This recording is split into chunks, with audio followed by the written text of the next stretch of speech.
अब रोशनी सिर्फ चमकेगी नहीं, जमेगी भी, फ्रीज भी होगी। वैज्ञानिकों ने कमाल कर दिए, अब लाइट को जमा भी दिए। क्वांटम फिजिक्स की दुनिया में बहुत बड़ा कमाल हो गया।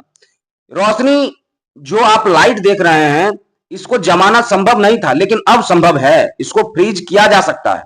इसका उपयोग हम लोग कंप्यूटिंग की दुनिया में कर सकते हैं। जो क्वांटम कंप्यूटिंग होता है उसमें कर सकते हैं, और दूसरा ऑप्टिकल में कर सकते हैं।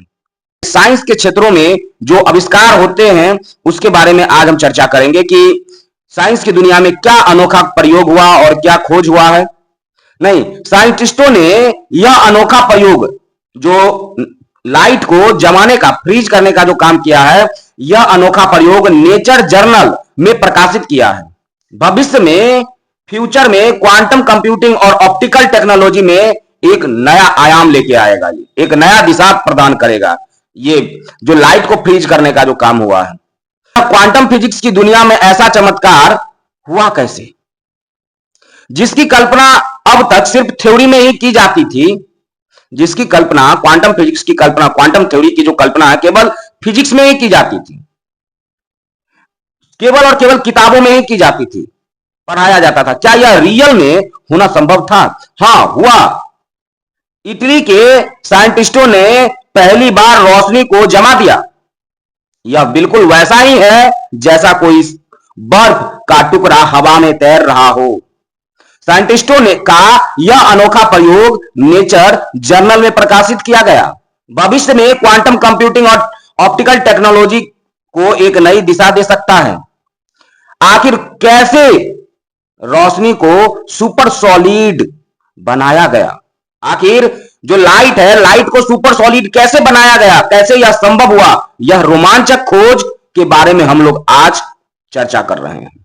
सुपर सॉलिड लाइट होता क्या है? सुपर सॉलिड एक ऐसी रहस्यमय व्यवस्था है जो एक साथ दो गुण को प्रदर्शित करता है, एक ठोस की तरह और एक सुपर फ्यूल्ड की तरह।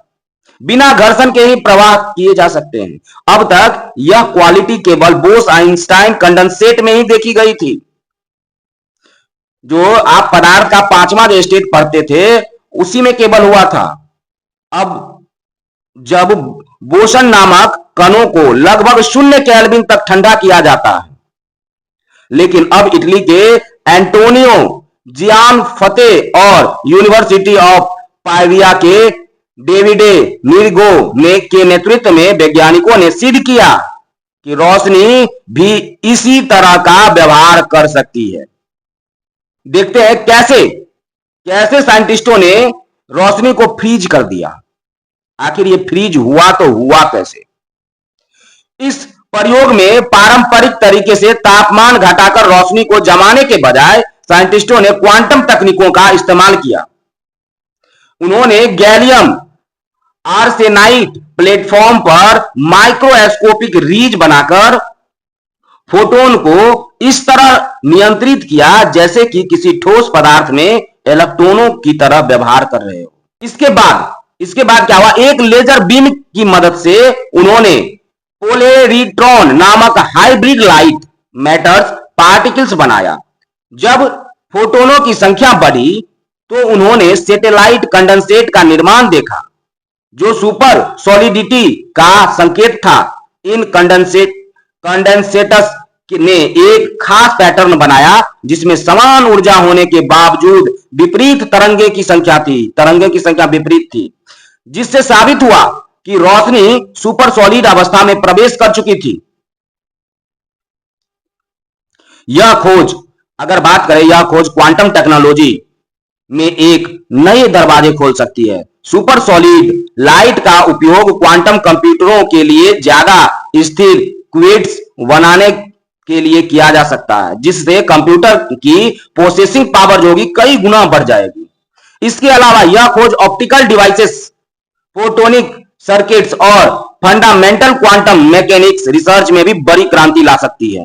वैज्ञानिकों का मानना है कि आने वाले समय में इस तकनीकों को अब पुरस्कृत किया जाएगा, जिससे सुपर सॉलिड लाइट को अब बेहतर ढंग से नियंत्रित किया जा सकता है। तो इस वीडियो में हम लोगों ने देखा कि लाइट को कैसे फ्रीज किया जा सकता है, कि इटली के साइंटिस्ट ने प्रयोग के आधार पे प्रयोग करके और ये साबित किया कि लाइट को भी फ्रीज किया जा सकता है और इसका भविष्य में बहुत बड़ा यूज होने वाला है।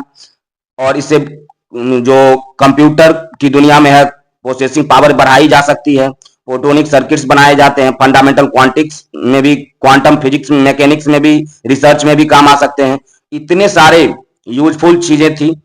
और अब आपसे हम विदा लेंगे, आज के लिए इतना ही इस वीडियो में। और अगर आपको ये वीडियो अच्छा लगता है तो जरूर सब्सक्राइब करें। अगर कुछ गलतियां हो रही है तो आप कमेंट भी करके बताएं कि और क्या गलतियां हैं, मैं उसका सुधार करूंगा। और आप लोग को बहुत बहुत धन्यवाद।